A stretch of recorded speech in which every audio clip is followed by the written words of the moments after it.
अच्छा बाबूजी, आज तक रउरा सभे कैसेट के माध्यम से मंच के दुनिया से तमाम कांड सुन ले बानी। जैसे में किसी बहन बेटी को कोई दहेज यज्ञ में जला देता है, वो एक कांड बन जाता है। किसी की बेटे को कोई अपहरण कर लेता है, वो एक कांड बन जाता है। लेकिन ये कहानी कैसी है, किसकी है?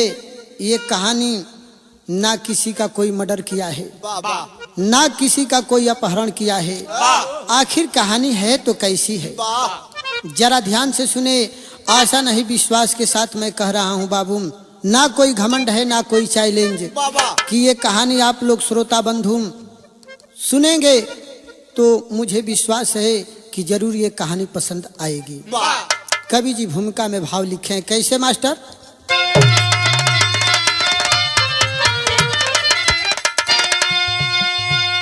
जिंदगी में न आती चैन की घड़ी, गम के ज्वाला में हरदम जलाई मुहब्बत। राजा नल की मुहब्बत दमयंती से थी, जादगर एक दुनिया बसाई मुहब्बत। हीर राजा जमाने को जाहिर किए, लैला मजनू ने करके दिखाई मुहब्बत। अजब की है घटना मेरे दोस्तों, जान दे करके अपनी निभाई मुहब्बत।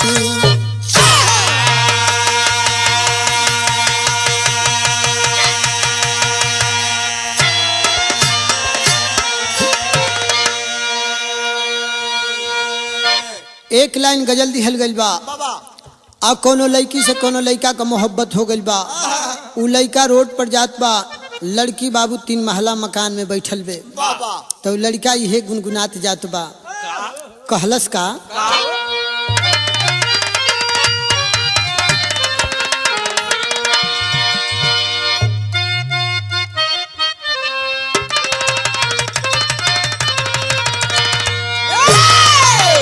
गजलिया के लाइन बा कि केसर के गंध लेके, केसर के गंध लेके पुरिया चलल रहे। केसर के गंध लेके पुरिया चलल रहे, केसर के गंध लेके पुरिया चलल रहे। केसरी के गंध लेके पुरिया चलल रहे, केसर के गंध लेके पुरवा चलल रहे, केसर के गंध लेके पुरवा चलल रहे।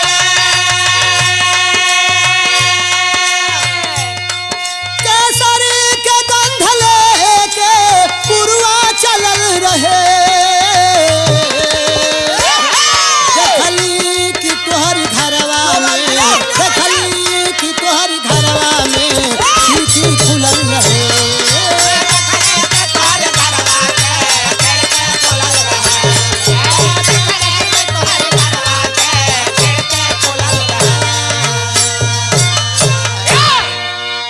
मगर गाने का भाव दिया गया है। गाना के भाव में क्या लिखा गया है? बाबा पतझड़ का प्यार पाके, पतझड़ का प्यार पाके निकलल बसंती डोली।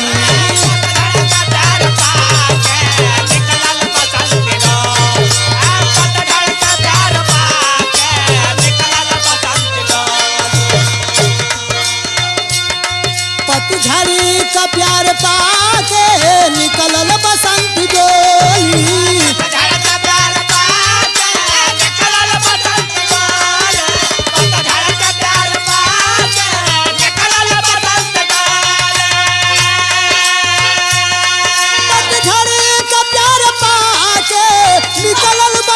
डोली। कौआ के का पता बा, कौआ के का पता बा,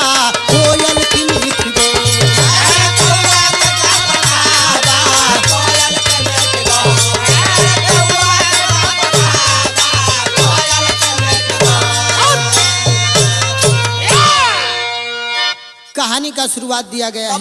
कहानी कहवा कबा भैया केकर बा, कहाँ से कहानी उठत बा, कहाँ जाके बैठत बा, जरा नज्म के लाइन में कहा गया है। कैसे मास्टर?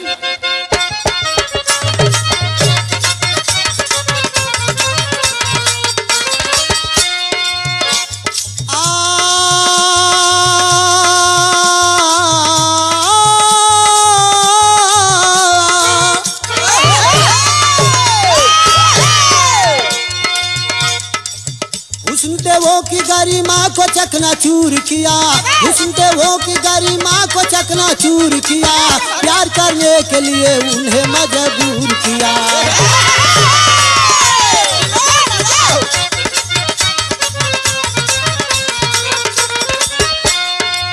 कितने भक्त भंग हो गए हैं सूरत पे, कितने भक्त भंग हो गए हैं सूरत पे, कितने पागल हो गए हुस्न के ये मूरत पे।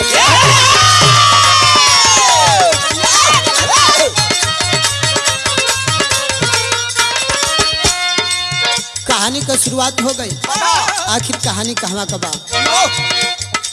सीताबदी बलिया जिला की कहानी है, सीताबदी बलिया जिला की कहानी है, सीताराम की कन्या रूपा सयानी है।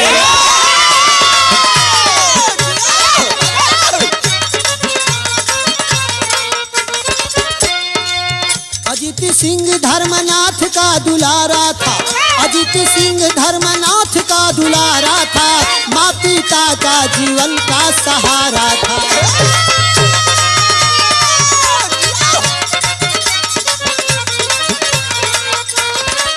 नजाकत चल रही थी दोनों की विद्यालय में, नजाकत चल रही थी दोनों की विद्यालय में, और जब वो खिल रहे थे प्यार के वो न्यायालय में।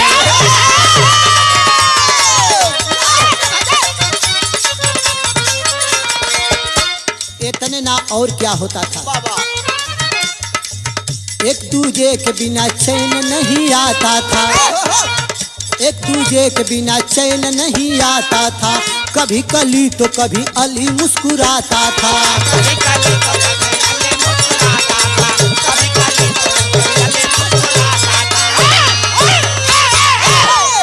तनी बात के समय लो बाबू, कहानी साफ साफ समझ में आ जाई। ये कहानी बलिया जिला एक पड़ता है, उसी बलिया जिला में एक सिताब दियरा गांव है। उसी गांव के रहने वाले सीताराम सेठ थे, और बेटी का नाम रूपा बताया गया, और बेटे का नाम अजीत बताया गया, अजीत के पिता का नाम धर्मनाथ सिंह बताया गया। भगवान संजोग से यहवर सीताराम सेठ के भी एक के लड़की दिहलन, यहवर संजोग से धर्मनाथ सिंह के भी एक के बेटा दिहलन। आज लड़का के माई के दिल में खुशी बा, वहवर लड़की के माई के दिल में भी खुशी बा। धीरे धीरे लड़का यहवर सियान होता गया, धीरे धीरे लड़की भी सियान हो जाती है। गांव ही के स्कूल में दोनों का नाम लिखवा दिया गया। आज जब पढ़ाई चलत बा, आप पढ़े लगलन लोग तो दोनों जना में नयन चार हो गए, मोहब्बत की शुरुआत हो गई। तो एक रोज लड़कवा बोली बोल के कहले बा रूपा से, का कहले बा अजीत? उहे गीतिया के लाइन बा मास्टर।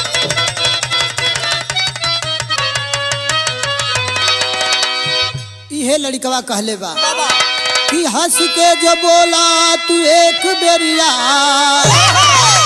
हंस के जो बोला तू एक बेरिया, हम मरी मरी जाई भी तोहार किरिया।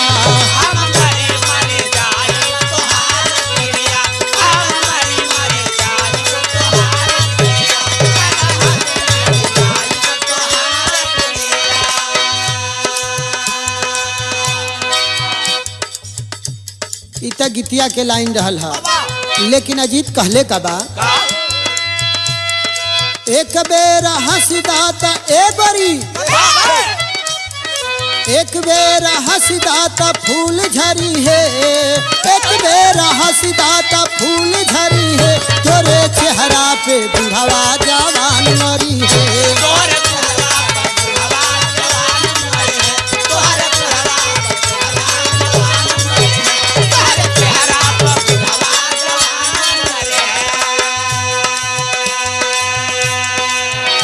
इतने ना और वो अजीत बोला है, क्या बोला है? अपनी जवनिया पर पागल बनवलू, अपने जवनिया में पागल बनवाला, अपने जवनिया में पागल बनवाला। तोहरी गजब की बोलिया, तोहरी गजब की चलनिया, तोहरे गजब के बलिया। लीलरा पटिकुली चादर मासनिया, लीलरा पटिकुली चंद्रमान करे, मेरा चंद्रमान करे। लीलरा पटिकुली चादर मासनिया,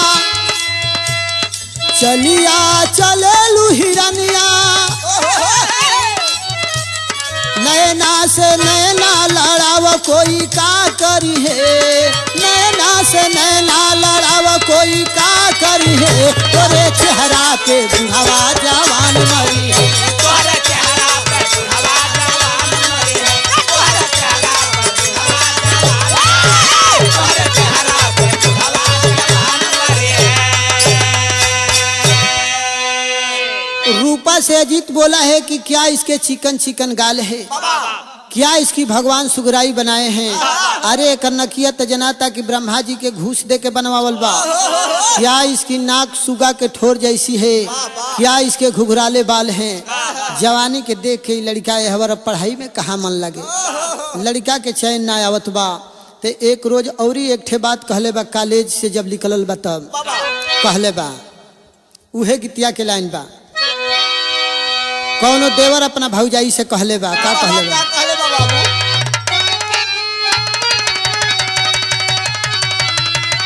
बाबा बाबा उहे तर्जवा के लाइन बा, भौजाई देवरा से जब कहले बे तो देवरा भौजैया से कहता कि अरे पिया मलटरिया में, अरे पिया मलटरिया में भइल बा भारती रे जोता, वैया बिना खेतवा, अरे पुरुल परती रे जोता, वैया बिना खेतवा।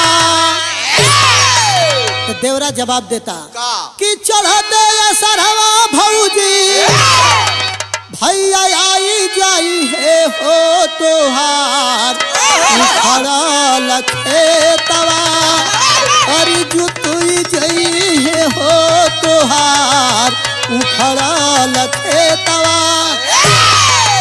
मगर ए दुनिया से बढ़िया हमारे गनवा के भाव कवि जी लिखलन रूपा अजीत के प्रेम के चलते कि अरे गम के जवानी जैसे, अरे गम के जवानी जैसे, सोठ भाऊजी रे जब से रंगले बाड़ू लाले लाले, इहे जित कहले बा कि अरे गम के जवानी जैसे, अरे सोठ चिरई हो जब से रंगले बाड़ू लाले लाले, ओठ चिरई हो जब से रंगले बाड़ू लाले लाले।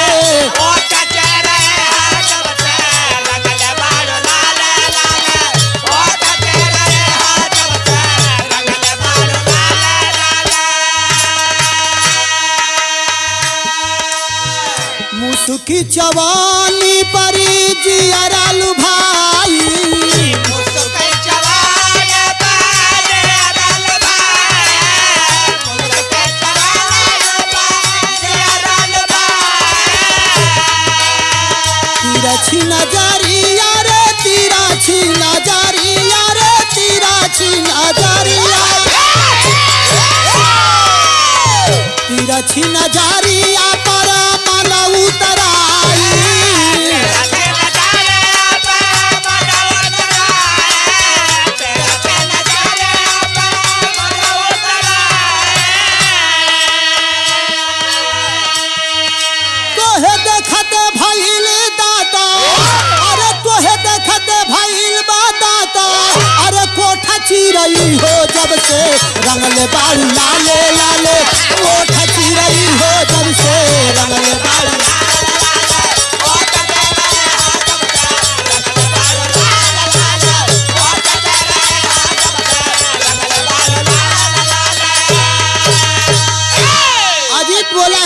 ए रूपा आई लव यू, तो मैं कहता हूँ जैसे कहा गया है, अंग्रेज लोग कहते हैं कि love is God, God is love. प्यार तो ईश्वर है, लेकिन प्यार की वासना को दूषित कर देना महापाप हो जाता है। आज एहवर लड़का आ लड़की अजीत और रूपा के पढ़ाई चलत बा, पढ़ते पढ़ते फर्स्ट क्लास से रूपा भी पास हो जाती है हाई स्कूल, अजीत भी हाई स्कूल पास कर गया। अब सेठ डर के मारे सोचलन कि अब हमारे सियान लड़की बा कहाँ पढ़े जाए, लेकिन अजीत के पिताजी करते हैं क्या,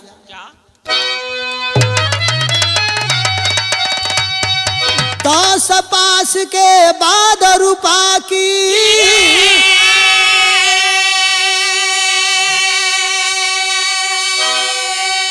भैया, दस पास के बाद रूपा की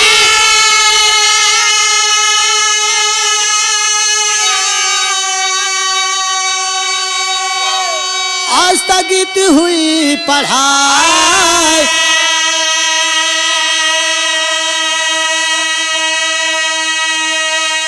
राजेंद्र इंटर कॉलेज छपरा में अजीत सिंह नाम लिखवाई।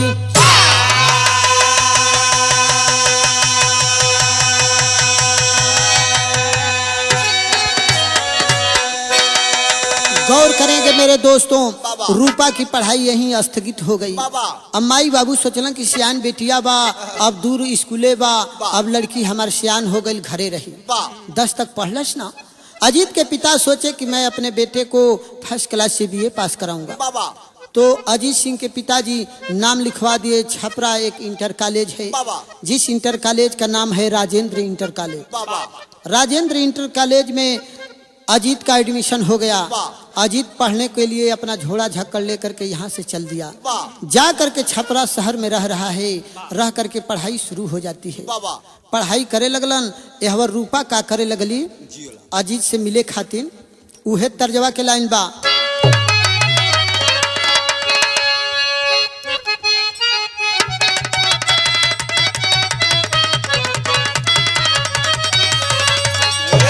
उहे तर्ज के लाइन बा जेवना तर्ज के ओम प्रकाश भैया अनुराधा पौडवाल कैसेट में गौले रहलन। कैसे बाबू? हमरा गुरुजी ओम प्रकाश भैया गौले रहलन अनुराधा पौडवाल के जवाब में सवाल में इहे गौले रहलन कि जइहा ताजा बाकी लगले आ जइहा परदेसी पिया।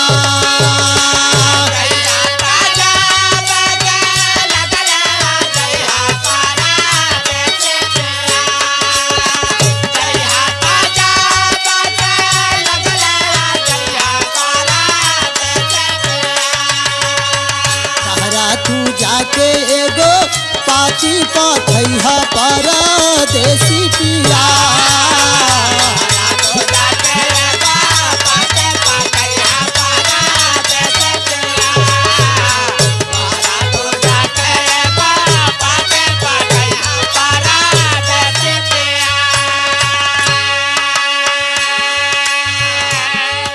लेकिन रूपा पत्र में लिख रही है, यह लिखली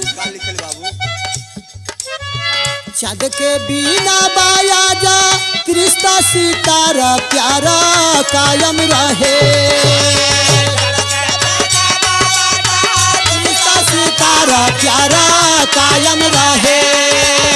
चाँद के बिना बाया जा रिश्ता सितारा, चाँद के बिना बाया जा रिश्ता सितारा प्यारा कायम रहे। होने लागल पत्र बेवा हारा की फिर भी प्यारी कायम रहे।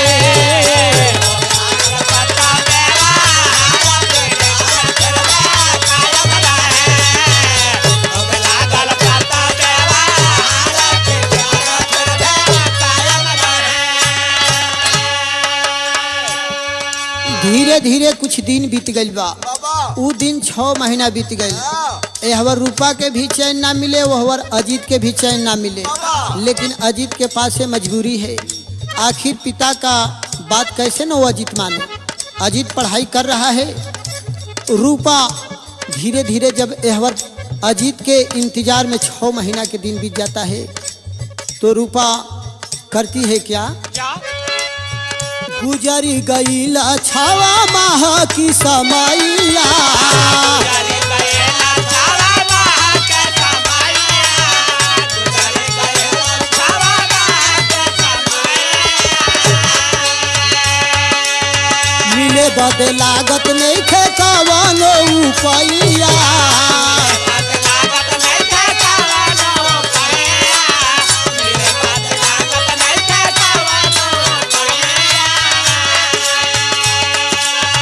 हमारा के दिहला काहे चित से उतारी प्यार कायम रहे हमारा के दिहला काहे चित से उतार प्यार कायम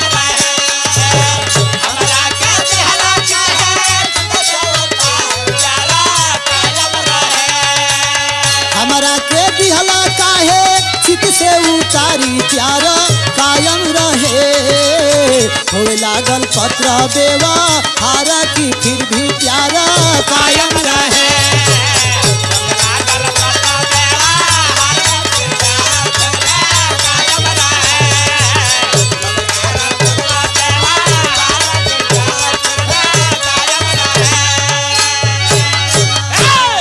धीरे धीरे जब 6 महीना बीत गया तो अजीत के इंतजार में रूपा इस दुनिया को छोड़ करके चल बसी। एक रोज रूपा बीमार पड़ी, रूपा का हार्ट अटैक हो गया। रूपा अपने प्रेमी अजीत के चिंतन में इस दुनिया को छोड़ करके चल बसी है। मर जाने के बाद बारे प्यार, वो प्यार कैसा है? रूपा करती है क्या? रूपा यहाँ से घर से योजना बना करके चल देती है छपरा शहर में, जहाँ अजीत सिंह रह रहा है। वो अजीत सिंह के पास में पहुंची है। कब पहुंची है? प्रेत के रूप में पहुंचती है। तो पहुंच करके करती है क्या? कि राम एक बल रिक्शा वाला मिला ले संगतिया, अजीता के पास गईली 12 बजे रतिया, जाई खटखटावे लगली अजीता की वाड़ा प्यारा कायम रहे।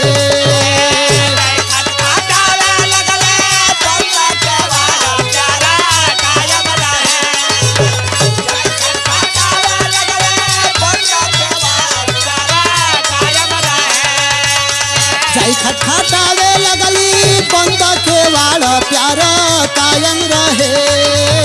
रूपा छोड़ी चलली साना सारा की फिर भी प्यारी कायम रहे।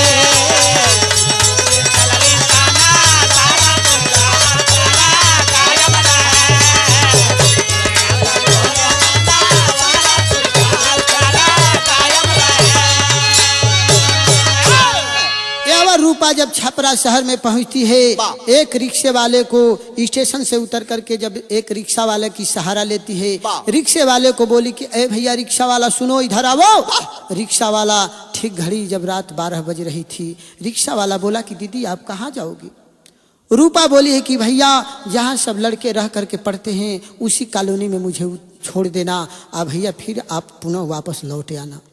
रिक्शा वाला कहता है कि अरे दीदी सुनो, इतनी रात हो गई है, सभी वहाँ सिपाही लोगों का पहरा लगता है, जाएंगे वहाँ भगदड़ हो जाएगी, बहन मुझे मत ले जाओ। रूपा कहती है कि भैया सुनिए, आपको कुछ नहीं होगा, प्लीज मेरी बात को मान लीजिए, मेरे को रिक्शे पर बैठाइए भैया और ले करके चलिए, जहाँ सब लड़के रह करके पढ़ाई करते हैं उसी कॉलोनी में मुझे छोड़ देना।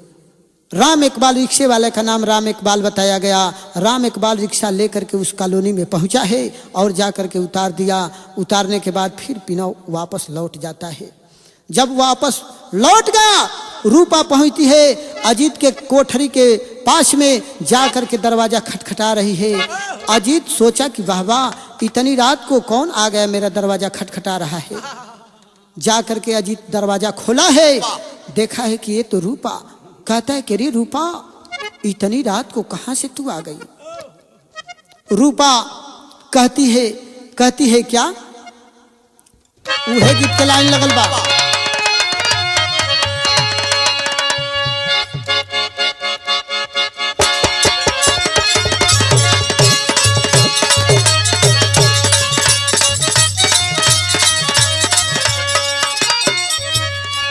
उहे तर्ज के लाइन बा। चुम्मा चुम्मा दे दे चुम्मा रे गुजरिया चुम्मा दे दे चुम्मा रे गुजारिया चुम्मा दे दे चुम्मा रे गुजारिया चुम्मा चुम्मा दे दे चुम्मा रे गुजरिया चुम्मा चुम्मा दे दे चुम्मा रे गुजरिया चुम्मा चुम्मा दे दे चुम्मा रे गुजरिया चुम्मा चुम्मा दे दे चुम्मा रे गुजारिया चुम्मा चुम्मा दे दे चुम्मा रे गुजारिया।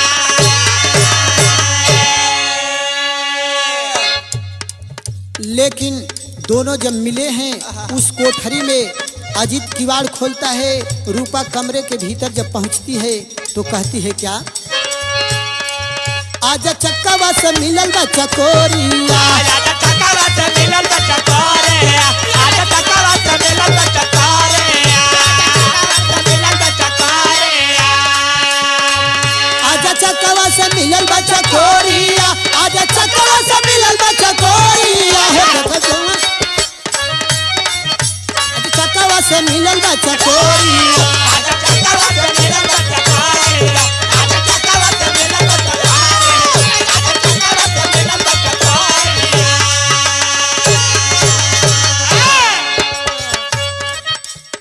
अजीत कहता है रूपा से, अरे कहां से आइल बाड़ू गोरिया भी रात में कहां से आइल बाड़ू गोरिया भी रात में कहां से आइल बाड़ू गोरिया भी रात में। रूपा जवाब देती है, कहती है क्या, क्या घूमता फिरता अइली तोहरी मुलाकात में घूमता फिरता अइले तोहरे मुलाकात में घूमता फिरता अइले तोहरे मुलाकात में। अरे तोहरी मुलाकात में हो तोहरी मुलाकात में तोहरी मुलाकात में हो तोहरे मुलाकात में तोहरी मुलाकात में हो तोहरे मुलाकात में। इहा नियर बा मौसी के बखारिया इहा नियर बा मौसी के बखारिया हो आजा चक्कावा से मिलल बा चकोरिया आजा चक्कावा से मिलल बा चकोरिया आजा चक्कावा से मिलल बा चकोरिया आजा चक्कावा से मिलल बा चकोरिया। अजीत कहता है कि ये रूपा इतनी रात को तुम कहां से आ गई मुझे मेरे से मिलने के लिए। अजीत जब इतनी बात कहता है तो रूपा कहती है कि अजीत जानत ना हुआ तोहरा बिना ये कुछ क्षण हमके निक नहीं खेला। इतना बात जब अजीत कहता है तो रूपा बताती है कि आप ये जानना चाहते हैं ना कि रूपा इतनी रात को कहां से आई है, तो आप जहाँ बानी हमें से ठीक थोड़ी दूर बगले में हमार मौसी रहेले और वो मौसी के हैं से मौसी खाना वाना खा के जब सो गई है तो हमरा मिले के जब दिल में तमन्ना जागल है तो आपके हैं हम आ गए हैं। तो अजीत कहता है कि ठीक है जब आ गई हो तो चैन से सो। रूपा कहती है कि नहीं अजीत बहुत दिनों के बाद हम दोनों का मिलन हुआ है। लेकिन रूपा एक गहरी बात कहती है अजीत से, कहती है क्या कि पेड़ावा के पत्ता टूटल ले गइल पवनवा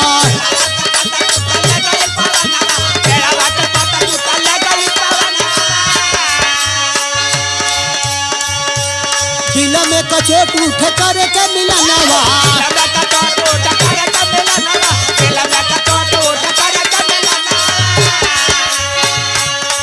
हम तोड़ आइली बंधन की दीवारिया हम तोड़ आइली बंधन की दीवारिया हो आजा चक्कावा से मिलल बा चकोरिया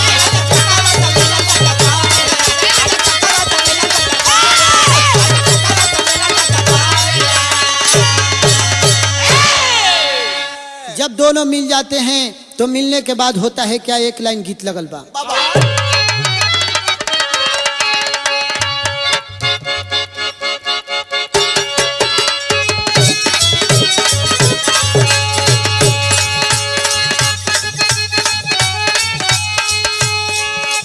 उहे तर्ज के लाइन बा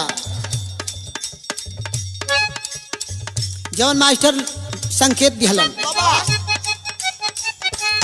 है बड़ा या नारी रबा इसे समझाना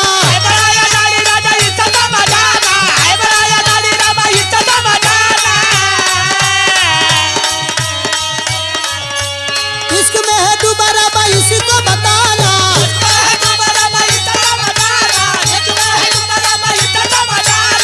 बड़ा या नारी रबा इसे समझाना इश्क में है दोबारा बा इसी को बताना के दीवाना हो गया। मुंडा गोरा रंग देख के दीवाना हो गया। मुंडा गोरा रंग देख के दीवाना हो गया। मुंडा गोरा रंग देख के दीवाना हो गया।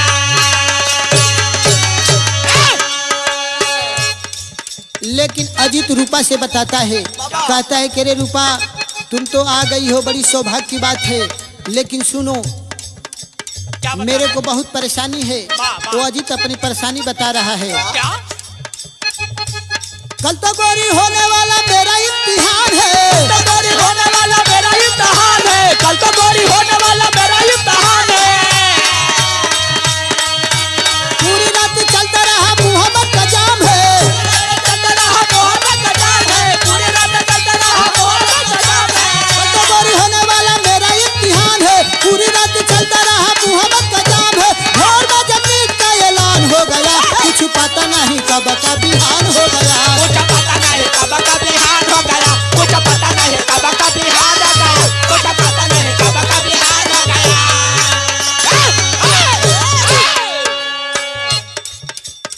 दोनों प्रेमी मिलते हैं पूरी रात। मिलने के बाद अजीत गहरी नींद में सो जाता है, लेकिन एक बात बता करके सोया है। बोला है कि रूपा सुनो, कल मेरा परीक्षा है। रूपा कहती है कि तो इससे क्या, परीक्षा आप देंगे जा करके। आ तो कल मैथ का परीक्षा है, पूरी रात तुम डिस्टर्ब कर दी हो। रूपा कहती है कि चलिए परीक्षा में आपका सवाल सब आसान हो जाएगा, आप चिंता मत करिए, मैं हूँ ना।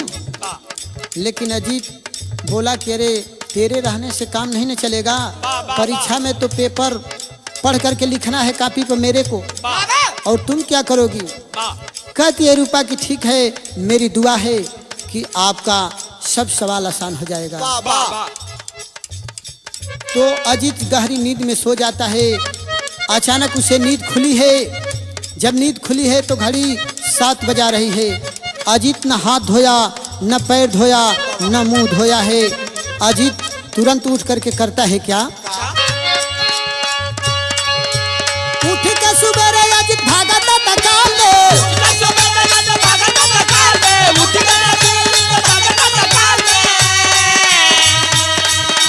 पेपर बांटा जा रहा परीक्षा वाला हाल में।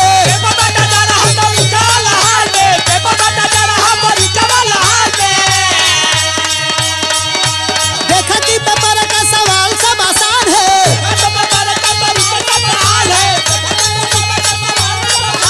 पेपर दुहराया मिला सही पहचान है।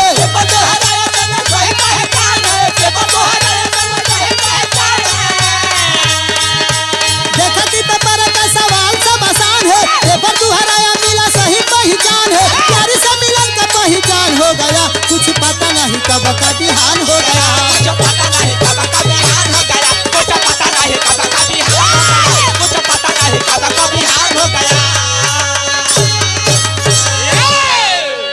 गहरी नींद में अजीत सो जाता है। सोने के बाद जब नींद टूटी है, तुरंत स्कूल में भागता है, बिना हाथ पैर मुंह धोए हुए जाता है। देखा है गेट पर घंटी लग गई। किसी तरह से स्कूल में प्रवेश करके बैठा है। पेपर लिया है। मेरे दोस्तों पेपर लेकर के देखा कि पेपर का सवाल सब आसान है। तो कहता है कि प्यारी से मिलन का तो पहचान सही है, पहचान मुझे सही मिला है। रूपा बोल करके मेरे यहाँ से गायब हुई है। बोली थी कि परीक्षा में पेपर जो आएगा उसमें का सवाल सब आसान रहेगा। बाहर रूपा, यही तरह रूपा रोज मिली तब ना। तो कहा गया है तेरी के लाइन में,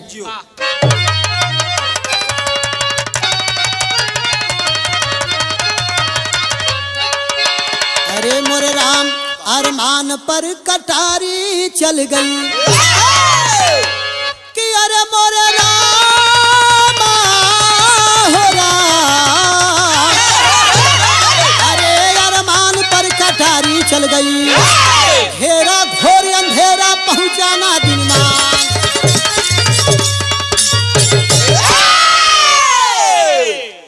एक ठे घटना घटल बे। आई है घटना घटल बे कि वही रात के रूपा तय कर ले रहे कि अजीत को दिन ले तोहर परीक्षा चली। अजीत कहलस कि ठीक अतवार के दिन हमार परीक्षा खत्म हो जाएगी। अतवार के दिन परीक्षा स्कूल बंद हो जाएगा और उसी दिन मैं अपने घर को चला जाऊंगा। रूपा कहलस कि ठीक बा, आप चल जाए तो हमहू चली आई। तो होता है क्या बाबू, अजीत जब वहां से अपने गांव को आया है सिताब दियरा, एक आध 2 दिन अजीत बिताया है अपने घर पे। बिताने के बाद रूपा के घर जब पहुंचता है तो माँ से बोला है कि अरे माँ, आखिर में रूपा नहीं दिखाई देती है। इतना ही बात तो अजीत कहा है, तब तक माई रो के कहली का मतारी बतावत में,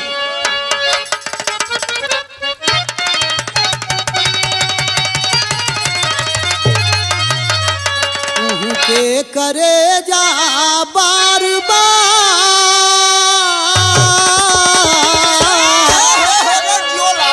माई है कहले बे, अरे बेटा ई लाल हमसे मत पूछो। मतारी आंखों में आंसू ले करके रो करके कहती है, का कहले बे मतारी,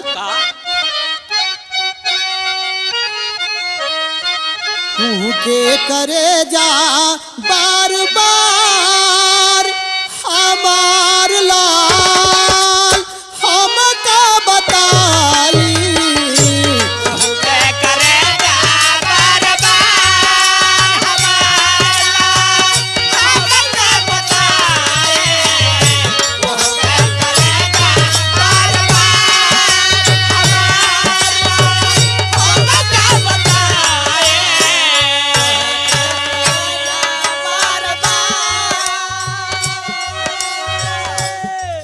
माँ कहती है हमारी बुढ़ावाती के रहली सहारावा, हमारी बुढ़ावा रहले सहारावा, हमारे बुढ़ावा रहले सहारावा। सोच सोच बेटी खातिर हाटेला ही आरावा,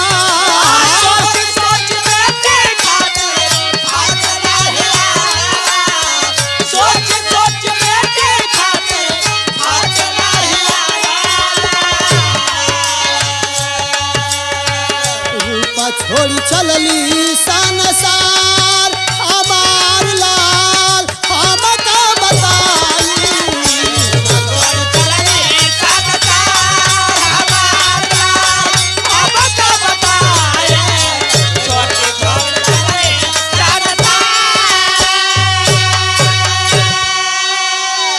माँ कहती है कि रे बेटा अजीत, अब रूपा का बयान हमसे पूछले बाड़ा, तुहरा गईले बेटा साल भर हो गई, साल भर के बाद तू अइला, अइला के बाद रूपा के समाचार तू पूछत हुआ। रूपा ना है, रूपा ये दुनिया में नहीं खी है मुन्ना। ए बाबू इतना ही बात कहती है, मतारी रो रही है अजीत को अखबारी में पकड़ करके, और रो करके कहती है क्या, विदेशिया में कहा गया है,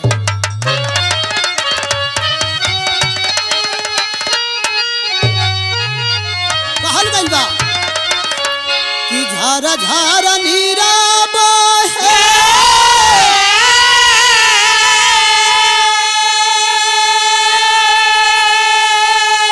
दूनो रे नयनवा से,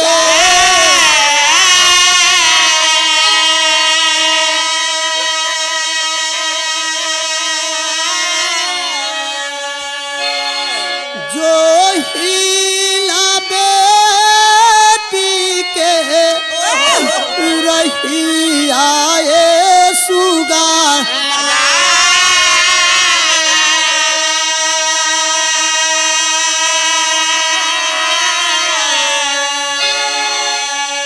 जिंदगी पहाड़ा भैली ए बबुआ विपद का पारा पड़ली,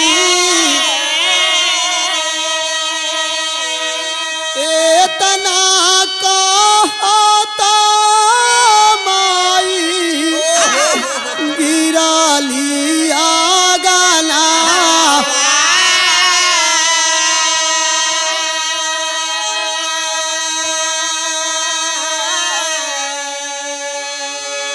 आंखों में आंसू लेकर के माँ कहती है कि अरे मुन्ना, अरे बेटा अजीत हमरा रूपा के हाल मत पूछा बेटा, रूपा के गुजर गईला 6 महीना हो गए मुन्ना, आ हम ये रोज रोज रास्ता ताकीला कि हमार रूपा कहीं से आवत हुई। अजीत को विश्वास नहीं पड़ा है, तो अजीत किसी तरह से रूपा की माँ को शांति दे करके वहां से चल पड़ा। चलने के बाद गांव में घूम घूम करके पता लगा रहा है। अजीत करता है क्या मास्टर, एक लाइन तरज लगल बा, हे गीतिया के लाइन बा, बाबा बाबा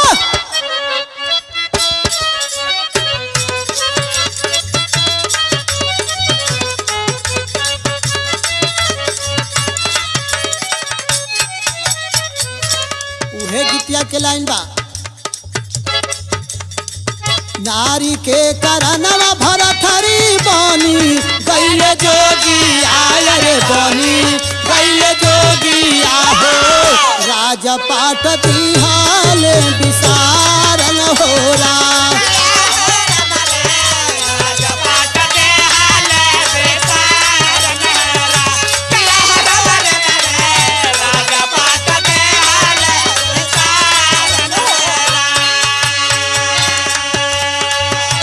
लेकिन अजीत करता है क्या, गाँव में घूमी घूमी पाता वाला गावाले, अरे पाता वाला गावाले हो, रूपा छोड़ गई साला सारन होरा।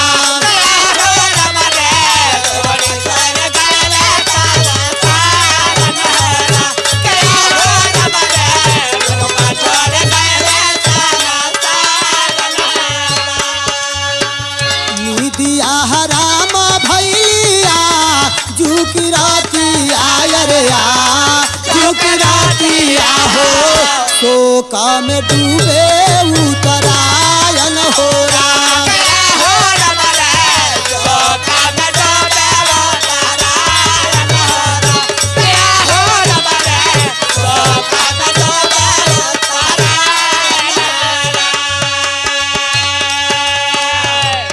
गांव घरे पता लगावस, दोसन से पूछस कि ए भैया, ए सोनू, ए मोहन, ए दीपक, हमरा रूपा के देखला है जा। इहे दोस्त लोग समझावत हवन के रे अजीत का पागल बन गए हवो, तो के एक बार बता दिहली जा कि रूपा ये दुनिया में ना है। का तेहस कैले हुआ, किसी तरह से अजीत दिन भर तो बिताया। ठीक शाम हुई, खाना कहाँ निकला गे अजीत के, किसी तरह अजीत कुछ खाया है, खा करके गहरी नींद में सो गया है। सोने के बाद होता है क्या, करवट बदलते भैली बार की समाई हो, कबल रूपा को थारी में आए हो।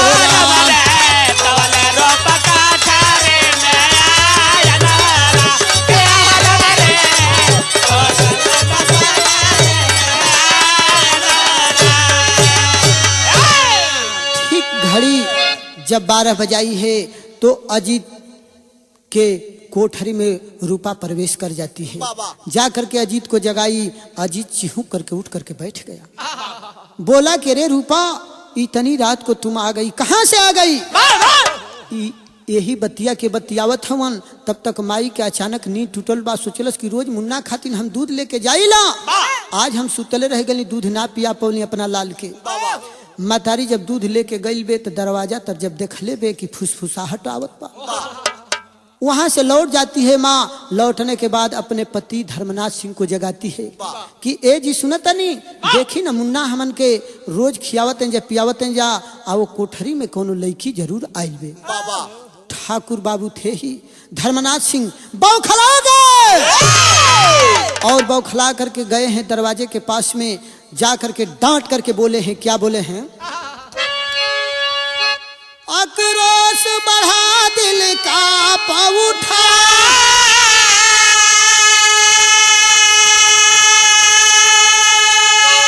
आक्रोश बढ़ा दिल का पउठा, क्रोधित आंखें अंगार हुई,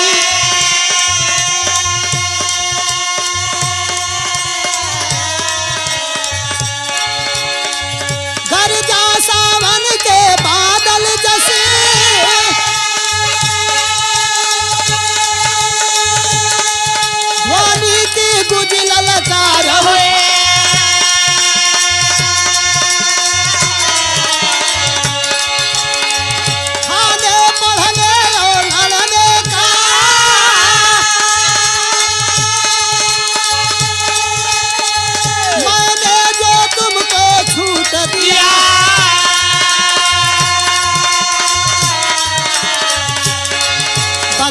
बदकार निकल आ बाहर तू, बदकार निकल आ बाहर तू, कुल कलंक मर्यादा लूट लिया।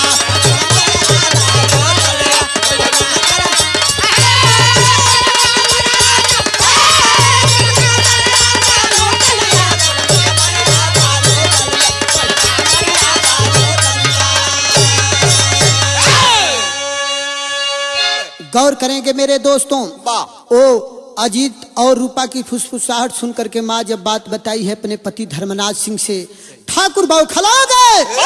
बौखला करके बोले हैं कि रे मुन्ना अजीत किवाड़ को खोलो। अजीत कहता है कि रे पिताजी क्या बात है इतनी रात को। पिता के कहने पर अजीत किवाड़ जब नहीं खोला है तब ठाकुर साहब बाबू गोस्सा में लाल होकर के मारे हैं, पैर से दरवाजा टूट जाता है। टूटने के बाद बाबू रूपा वहां से फरार हो गई, अंतर ध्यान हो गई। कोठरी में देखें तो ये अजीत अकेला ही दिखाई देता है। धर्मनाथ सिंह बोले कि रे बेटा किससे तुम बात कर रहा था। अजीत सिंह बोला कि रे पिताजी मैं किसी से नहीं बात कर रहा था, कोठरी में तो जितने मैं पेपर में सवाल हल किया था उसी को मैं जोड़ रहे थे पिताजी कि किसमें कितना नंबर मैं पाऊंगा। यही से कहल गइल बा, आल्हा वाली लाइन में कहल का गइल बा मास्टर,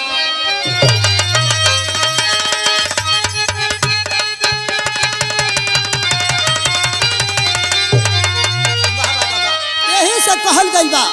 का कहल गइल बा मास्टर कि प्रेम जजब जौहर नाही छिपे दुनिया में ये भैया।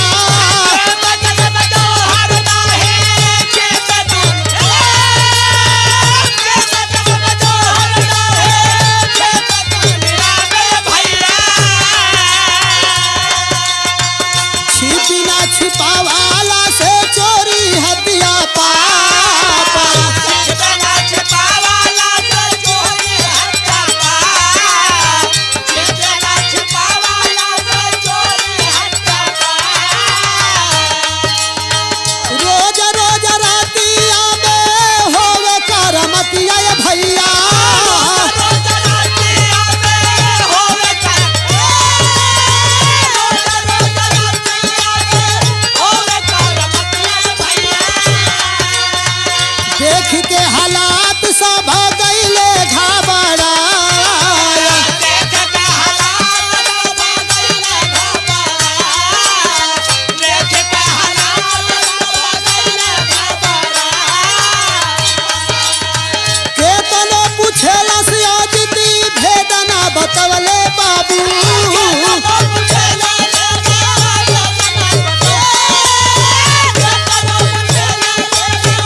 सबाही से दिहले छारावा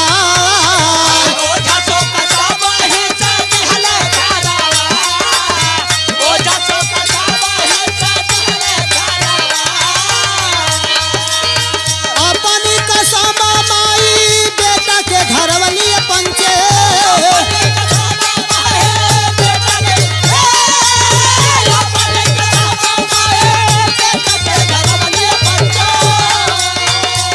सच बतिया के देवाना बता,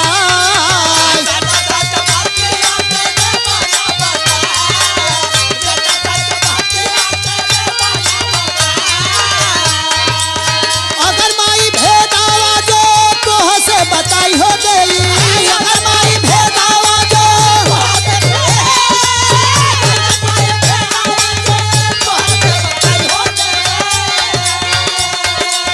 दुनिया से उड़ जाई हमारो परान, दुनिया से उड़ जाई हमारो परान, दुनिया से उड़ जाई हमारो परान। इसीलिए कहा गया है खैर खून खांसी खुशी बैर प्रीत मधुपान, और रहीमन दाबे ना दबे जानत सकल जहान। रूपा प्रति एक दिन अजीत से मिला करती थी। अजीत जब मिलना धीरे धीरे माई बाबू जब उन्हीं बात के जान गिलन, गांव में माता जी जाकर के सबको पटा देती है कि अजीत से रूपा मिलती है। पटाने के बाद बाबू ओझा सोखा सभी यहाँ झाड़ फूंक लोग कराए, कराने के बाद तबीयत में लड़के की सुधार नहीं हो रही है। दिन पर दिन वो लड़का अजीत सिंह दुबला होता जा रहा था। माँ को चिंता होने लगी। एक रोज माँ कहती है कि बेटा मैं इस तरह नहीं मानूंगी, मेरे मांगे पर तुम हाथ रखो बेटा, मेरे सर पे हाथ रखो कि आखिर किसी से कोई बात है कि नहीं है तेरा। अजीत अपने माँ की बात को कैसे नकारे, माँ के सर पे हाथ रखता है, कहता है कि ठीक है माँ, भेद तो बता रहा हूं मैं, लेकिन बताने के बाद मैं इस दुनिया में नहीं रह पाऊंगा। तो माँ से दोस्ती की बात बता रहा है बेटा अजीत सिंह। जब बताया है तो होता है क्या बाबू,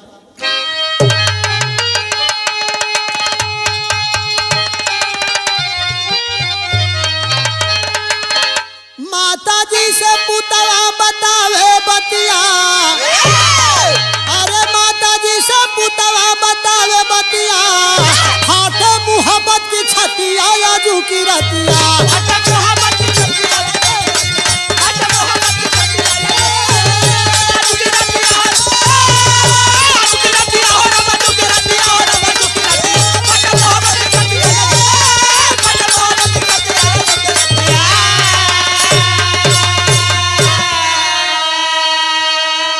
रूपा से प्रीतिया के कई कई जहार हो, तहिए अजीत प्रेमी पड़ले बीमार। शर्त के मुताबिक टूट गई बा प्रीतिया, फाटे मुहब्बत की छातिया आजू की राती। रूपा की बात सारी अपनी माँ से बताया है अजीत। रूपा कही थी कि ए अजीत, मेरे मिलने का जिस दिन भेद किसी से तुम बता दोगे, ठीक उसी दिन तुम बीमार पड़ोगे और ठीक उससे लेकर के 30वां दिन तुम इस दुनिया में नहीं रह पाओगे।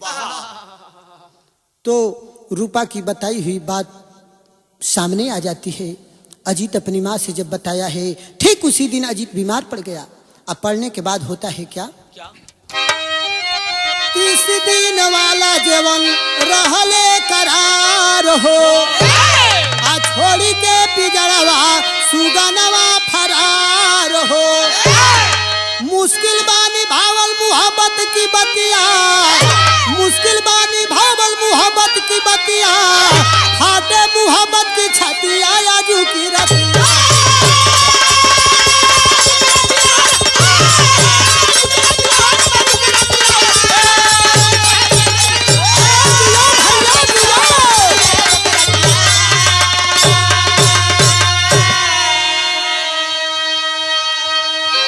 पूरी कहानी अपनी माँ से अजीत जब बताया, ठीक उसी दिन बीमार पड़ गया। पड़ने के बाद ठीक 30वां दिन इस दुनिया को छोड़ करके चल बसा। इसीलिए गाना का शीर्षक रखा गया था कि प्यार और प्यार का पहचान। अंतिम लाइन में कवि गुरु घराने का परिचय है, कहा गया है, जय जखार जद्दू गुरु स्वामी हबीबुल्लाह की फुलावा।